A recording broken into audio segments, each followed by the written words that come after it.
15 ದಿನಗಳಿಂದ ಬಾರದ ನೀರು ಕೇಳೋರಿಲ್ಲ ಜನರ ಗೋಳು. ಚಿತ್ರದುರ್ಗದಲ್ಲಿ ಕುಡಿಯುವ ನೀರಿಗಾಗಿ ನಿವಾಸಿಗಳು ಪ್ರತಿಭಟನೆ ಮಾಡಿದ್ದಾರೆ.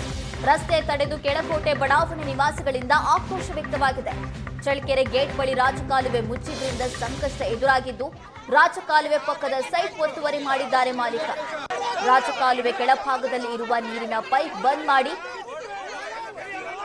ಮಾಡಿರುವಂತಹ ಮಾಲೀಕನ ಜೊತೆ ಬಡಾವಣೆ ನಿವಾಸಿಗಳು ವಾಗ್ವಾದ ನಡೆಸಿದ್ದಾರೆ.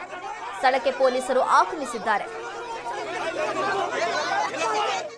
ಕಲ್ಲು ಒತ್ತುವರಿ ಮಾಡಿ ಬ್ಲಾಕ್ ಮಾಡಿರೋದ್ರಿಂದ ಕುಡಿಯೋ ನೀರಿಗೆ ಸಮಸ್ಯೆ ಆಗಿದ್ದು, ಸುಮಾರು 4 ತಿಂಗಳಿಂದ ನೀರಿನ ಸಮಸ್ಯೆಯಿಂದ ಜನ ಬಳಲುತ್ತಿದ್ದಾರೆ. ಅಲ್ಲಿ ಬಂದು ನೋಡಿದ್ರೆ ರಾಜಕಾಲುವೆನೇ ಒತ್ತುವರಿ ಮಾಡಿದ್ದಾರೆ. ಅಂದರೆ ಇದನ್ನ ನಮ್ಮ ಜಾಗ ನಮಗೆ ಬಿಟ್ಕೊಡ್ಬೇಕು. ನೀರಿಂದು ವ್ಯವಸ್ಥೆ ಸಾರ್ವಜನಿಕರು ಸತ್ತು ಯಾರು ತಗೊಳಕ್ಕೆ ಅಧಿಕಾರ ಇಲ್ಲ.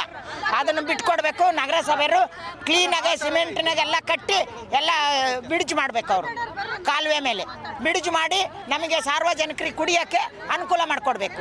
ನಮಗೆ 3 ತಿಂಗಳ ನೀರಿಲ್ಲ ಅಂದರೆ ಪಕ್ಕದಾಗ ಎಲ್ಲಿ ಬೋರ್ಗಳಿಲ್ಲ ಹೊತ್ಕೊಂಬರಕ್ಕೆ. ಏನು ಮಾಡಬೇಕು ನೀರಿಗೆ? ನಾವು ದಿನ ಹೋಗ್ತೇವೆ ಇಂಜಿನಿಯರ್ ಹತ್ರ. ದಿನ ಹೋದ್ರೆ ನಾವು ಸರ್ಕಾರಕ್ಕೆ ಬರ್ದೇವಿ, ಅದು ಬರಲಿ, ಸರ್ಕಾರಕ್ಕೆ ಬರ್ದೇವಿ ಬರಲಿ, ಯಾರೋ ಇಂದ ಕೇಳ್ಕೊಂತೀವಿ ನಾವು ಇಲ್ಲಿ ಸಮಸ್ಯೆ ಆಗಿದೆ ಅಂತ. ಅದಕ್ಕೆ ಇವತ್ತು ಜನ ಸೇರಿದೆ.